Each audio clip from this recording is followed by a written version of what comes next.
I guess we'll do this little word study here in my office this morning.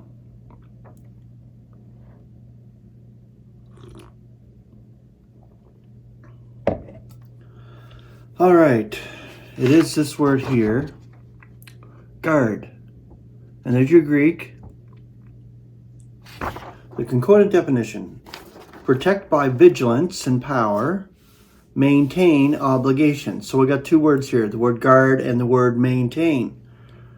The concordant scripture here for the word guard: 2 Timothy 1:12, for which cause I am suffering these things also. But I am not ashamed, for I am aware whom I have believed, and I am persuaded that he is able to guard what is committed to me for that day. I believe there was a song done about this. I remember it as a kid, singing it in church. It's a beautiful passage of scripture, and he is able to guard what is committed to us for that day.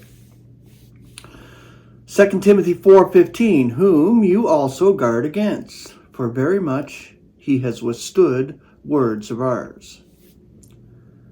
2 Thessalonians 3:3, yet faithful is the Lord, who will be establishing you and guarding you from the wicked one.